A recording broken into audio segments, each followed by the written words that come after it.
Hello friends, मैं हूँ Shruti and welcome back to my kitchen. आज मैं आपके लिए ये गुलाब जामुन की रेसिपी लेके आई हूँ। ये गुलाब जामुन आज हम घर पे बनाएंगे और वो भी हम मिल्क पाउडर से बनाएंगे। ये मिल्क पाउडर के गुलाब जामुन बहुत ही अच्छे बन के तैयार होते हैं और अगर आप 3-4 बातें हैं जिसका अगर आप ध्यान रखो तो आपके मार्केट से भी अच्छे गुलाब जामुन बन करके तैयार होंगे। मैं आपको आज इस वीडियो में वो सारे टिप्स एंड ट्रिक्स बताऊंगी जिससे कि आप बिल्कुल मज़ेदार और सॉफ्ट गुलाब जामुन बना के तैयार कर सकते हैं। तो क्योंकि आज हम ये गुलाब जामुन मिल्क पाउडर से बनाएंगे तो हम सबसे पहले मिल्क पाउडर का मावा बनाएंगे। ध्यान रखें, आप मिल्क पाउडर से डायरेक्ट गुलाब जामुन ना बनाएं क्योंकि कच्चे मिल्क पाउडर से गुलाब जामुन कभी भी अच्छे नहीं बनेंगे। तो इसीलिए पहले आप उस मिल्क पाउडर का मावा बना लें और फिर उसके बाद उसके गुलाब जामुन बनाएं। तो मैं आज आपको पूरे डिटेल्ड रेसिपी बताऊंगी। तो चलिए फिर देर किस बात की, हम ये गुलाब जामुन बनाना शुरू करते हैं। बट उससे पहले हमें मावा की ज़रूरत होगी, इसीलिए चलिए हम मिल्क पाउडर से हमारा मावा बना के तैयार करते हैं। यहाँ पे मैंने एक पैन लिया है जिसका मैंने गैस अभी चालू नहीं किया है। आप गैस अभी बंद ही रखें और इस पैन में हम 1/4 कप देसी घी डालेंगे। आप देसी घी का ही इस्तेमाल करें यहाँ पे क्योंकि मावा बहुत रिच होता है और रिचनेस के लिए हमें देसी घी का ही इस्तेमाल करना है। और फिर साथ ही मैं यहाँ पे 1/4 कप दूध डाल रही हूँ और 1.5 कप मिल्क पाउडर डाल रही हूँ मैं। ये मावा हम मिल्क पाउडर से बनाएंगे तो इसीलिए यहाँ पे मैंने 1.5 कप मिल्क पाउडर, 1/4 कप दूध और 1/4 कप घी, इन तीनों चीज़ों को हम बिल्कुल अच्छी तरह से मिक्स कर देंगे। ये बिल्कुल एक थिक सा मिक्सचर जैसा बन जाना चाहिए, तब तक मिक्स करेंगे। तो जब हमारा ये बिल्कुल अच्छी तरह से मिक्स हो जाए फिर हम इसका गैस चालू करेंगे। तो जैसा कि आप देख सकते हैं हमारा मिक्सचर एक जैसा हो गया है। तो अब मैं इसका गैस ऑन कर रही हूँ और बिल्कुल धीमी आंच पे हम इसे 5 मिनट तक पकाएंगे और इसे लगातार चलाते रहेंगे। आप इसे बिल्कुल भी मत छोड़िएगा, नहीं तो ये मिल्क पाउडर हमारे पैन में नीचे जल जाएगा। आप इसे कंटिन्यू चलाते हुए 5 मिनट तक इसी तरह से भूनते रहिए। धीरे धीरे आप नोटिस करेंगे कि इसका जो घी है वो थोड़ा बाहर आएगा और आप मिक्स करते रहिए उस कढ़ाई में, आपका ये घी मावा के अंदर जाता जाएगा। और अगर आपको ये मिक्सचर थोड़ा बहुत ज़्यादा टाइट लगता है तो आप इसमें थोड़ा सा दूध और डाल सकते हैं।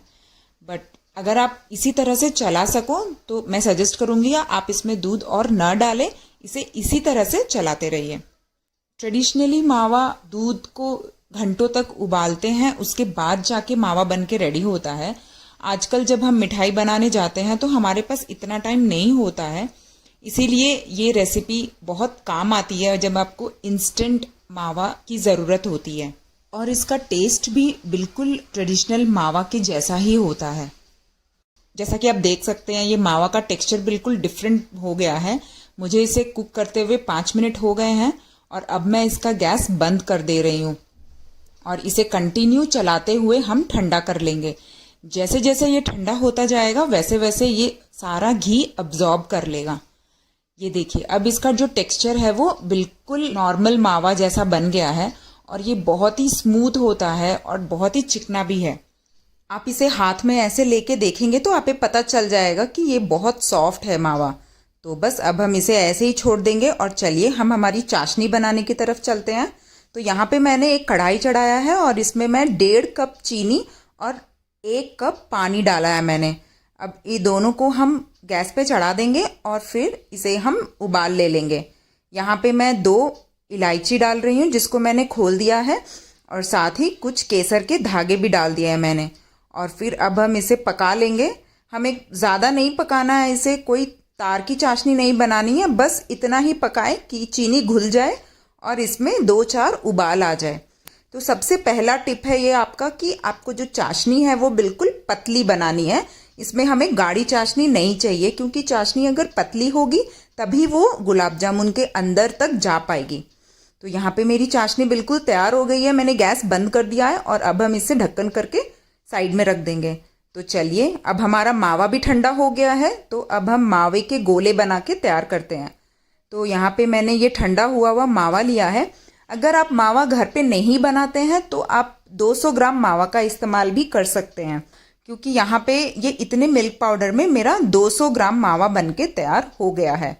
और साथ ही मैं यहाँ पे 4 बड़े चम्मच मैदा डाल रही हूँ, आधा छोटा चम्मच बेकिंग पाउडर और 1 चुटकी इलायची पाउडर, और साथ ही मैं यहाँ पे आधा छोटा चम्मच गुलाब जल डाल रही हूँ। ये ऑप्शनल है, गुलाब जल डालने से गुलाब जामुन के अंदर बहुत ही अच्छा एक फ्लेवर आता है, तो इसीलिए मैं प्रेफर करती हूँ गुलाब जल डालना। और अब हम इसे बिल्कुल अच्छी तरह से मसल लेंगे। यहाँ पे मैं 2 टेबलस्पून पानी डाल रही हूँ, आप चाहे तो दूध का भी इस्तेमाल कर सकते हैं। और एक साथ सारा पानी न डालें, आप थोड़ा थोड़ा करके पानी डालें और इसे ऐसे मसलते रहिए। जब तक आपको ये ड्राई लगता रहेगा आप पानी डालते रहिए। जब आपको लगे कि हाँ ये एक आटा के जैसा बंध रहा है, फिर उसके बाद आप इसमें पानी बिल्कुल न डालें। ध्यान रखें, आप इस आटे को हमें ज़्यादा गीला नहीं करना है, बस इतना ही करेंगे कि मॉइस्ट हो जाए। तो यहाँ पे मैंने टोटल 3 टेबलस्पून यानी कि 3 बड़े चम्मच पानी का इस्तेमाल किया है। आप देख सकते हैं ये हमारा बिल्कुल एक सॉफ्ट आटा का जैसा बन गया है। अब हम क्या करेंगे कि हमारे हाथों का जो फ्लैट वाला पार्ट है उससे इसे मसलेंगे बिल्कुल अच्छी तरह से। जैसा आप वीडियो में देख रहे हैं बिल्कुल इसी तरह से इसे मसलते रहिए। इससे क्या होगा, हमारा जो आटा है वो बिल्कुल चिकना हो जाएगा। तो यहाँ पे मैंने इसे 2 से 3 मिनट तक कंटिन्यूसली मसल लिया है। अभी आप देख सकते हैं इसका जो टेक्सचर है, इस डो का जो टेक्सचर है वो बहुत ही सॉफ्ट हो गया है। तो ये हमारा सेकंड टिप है कि आपका जो डो है वो बिल्कुल परफेक्ट होना चाहिए, ना ज़्यादा वेट और ना ही ज़्यादा ड्राई, बिल्कुल सॉफ्ट एंड स्मूथ कंसिस्टेंसी का। और अब मैं इसके इक्वल पोर्शंस निकाल ले रही हूँ। आप जितना बड़ा बनाना चाहें उतना बड़ा बना सकते हैं। तो मैंने यहाँ पे इसके बिल्कुल इक्वल पोर्शंस निकाल लिए हैं और अब इसे हम रोल करेंगे। तो रोल करने के लिए आपको इसे दोनों हथेलियों के बीच में लेके बहुत प्रेशर के साथ रोल करना शुरू करना है। जैसे जैसे ये रोल होता जाएगा वैसे वैसे आपको इसका प्रेशर रिलीज करना है ताकि ये एक गोल बॉल जैसा बन जाए। बहुत इंपॉर्टेंट स्टेप है कि आपके इस बॉल में एक भी क्रैक नहीं होना चाहिए। अगर इसमें एक भी क्रैक हुआ तो हमारे गुलाब जामुन बिल्कुल भी सुंदर नहीं दिखेंगे। मैं आपको एक और करके बता रही हूँ, ये देखिए। शुरुआत में आपको बहुत जोर से प्रेशर लगाना है और फिर आपको धीरे धीरे करके छोड़ना है, ये एक गोल सा बन जाएगा। अगर आप स्टफिंग वाले गुलाब जामुन बनाना चाहते हैं तो इस स्टेज पे आप इसे एक उंगली की मदद से प्रेस करें और उसमें आपको जो भी स्टफिंग भरना हो वो स्टफिंग भरें और फिर इसे वापस उसी तरह से रोल कर दें। ध्यान रखें कोई भी क्रैक्स नहीं होने चाहिए। और ये मैंने सारे गुलाब जामुन के गोले बना के तैयार कर लिए। तो चलिए अब हम चलते हैं इसे फ्राई करने की तरफ। फ्राई करने के लिए मैंने यहाँ पे एक कढ़ाई में घी लिया है। ध्यान रखें आप गुलाब जामुन घी में ही तले, तेल में ना तले, नहीं तो उसका टेस्ट आपको बिल्कुल अच्छा नहीं लगेगा। और यहाँ पे मैंने घी को हल्का सा गर्म किया है। ध्यान रखें ज़्यादा गर्म नहीं करना है। गुलाब जामुन बिल्कुल धीमी आंच पे और बिल्कुल हल्के गर्म घी में ही डाले जाते हैं। ये थर्ड इम्पॉर्टेंट टिप है कि आपके गुलाब जामुन बिल्कुल लो फ्लेम पे फ्राई होने चाहिए और बिल्कुल हल्के गर्म घी में। यहाँ पे मैंने गुलाब जामुन डाल के इसे हल्का हल्का कढ़ाई को ऐसे हिलाया है ताकि ये सारे गुलाब जामुन चारों तरफ से कुक हो जाए। चम्मच या करछी का इस्तेमाल ना करें पलटने के लिए, क्योंकि नहीं तो गुलाब जामुन टूटने का डर रहेगा। तो जितना हो सके आप कढ़ाई को ही हिला करके इसे फ्राई कीजिए। यहाँ पे मेरे गुलाब जामुन के बहुत ही अच्छा कलर आ गया है। अब मैं इसे एक किसी प्लेट में निकाल ले रही हूँ। गुलाब जामुन घर पे बहुत आसानी से आप बना सकते हो। बस कुछ 2-4 टिप्स है जो आपको ध्यान रखना है, जिससे कि आपके बिल्कुल मार्केट जैसे गुलाब जामुन बन करके तैयार होंगे। सबसे पहला टिप है कि आपका जो चाशनी है वो बिल्कुल पतला होना चाहिए। दूसरा टिप है कि आपका जो डो हमने बनाया है मावा का वो बिल्कुल परफेक्ट कंसिस्टेंसी का होना चाहिए। और तीसरा स्टेप है कि आप इसे बिल्कुल लो फ्लेम पे फ्राई करें, हाई में बिल्कुल ना फ्राई करें, नहीं तो आपके गुलाब जामुन अंदर से पूरे कच्चे रह जाएंगे। यहाँ पे मैंने ये दूसरा बैच भी फ्राई कर लिया। आप देख सकते हैं ये साइज़ में बिल्कुल डबल हो गए हैं, जितना हमने डाला था उसका बिल्कुल डबल हो गया है ये कुक होके। इसे भी मैं एक प्लेट में निकाल ले रही हूँ। अब हम इस गुलाब जामुन को मीठा करेंगे, यानी कि इसे चाशनी में डालेंगे। हमारे ये गुलाब जामुन फ्राई होके बिल्कुल रेडी हो गए हैं। तो चलिए हमने जो चाशनी बना के रखी थी उसे हम गैस पे चढ़ा देंगे और उसमें एक उबाल ले लेंगे। यहाँ पे मैंने चाशनी का एक उबाल ले लिया है। आप देख सकते हैं ये बिल्कुल उबलती हुई चाशनी है, हमें जस्ट गरम नहीं करना है, उसे उबालना है। और फिर मैं इसमें आधा छोटा चम्मच गुलाब जल डाल रही हूँ और फिर इसका मैं गैस बंद कर दे रही हूँ।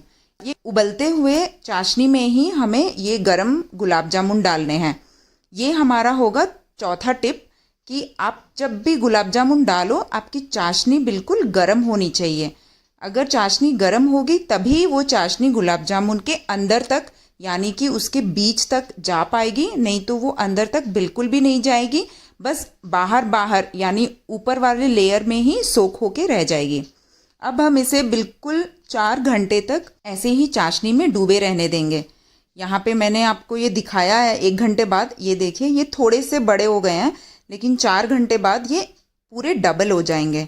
तो आप इसे 4 घंटे तक इसी तरह से चाशनी में छोड़ दीजिए। हमारा ये बिल्कुल यमी और टेस्टी गुलाब जामुन बिल्कुल रेडी है सर्व करने के लिए। तो इस त्योहार के सीज़न में आप ये गुलाब जामुन अपने घर पे ही बनाएं। आपके घर में जो गेस्ट आए उनको बना के खिलाएं, मैं गारंटी देती हूँ उनको बहुत पसंद आएगा। और इसका टेस्ट मार्केट वाले गुलाब जामुन से कई ज़्यादा बेहतर होता है। मैं आपको कट करके बताती हूँ इसके अंदर का टेक्सचर। ये देखिए कोई गांठ नहीं है इसके अंदर, कोई ड्राइनेस नहीं है, बिल्कुल अंदर तक चाशनी गई है। Extremely melt in mouth gulab jamun बन के तैयार हुए हैं हमारे। तो अगर आपको ये मेरा वीडियो अच्छा लगा तो प्लीज़ मेरे वीडियो को एक लाइक दीजिए, अपने फ्रेंड्स एंड फैमिली के साथ शेयर कीजिए। और अगर अभी तक आपने मेरे चैनल को सब्सक्राइब नहीं किया है तो प्लीज़ मेरे चैनल को सब्सक्राइब कीजिए, बेल बटन भी क्लिक करें ताकि मैं जब भी अपलोड करूं सबसे पहले आपको नोटिफिकेशन आए। मिलती हूं एक नई रेसिपी के साथ, तब तक के लिए thank you so much for watching.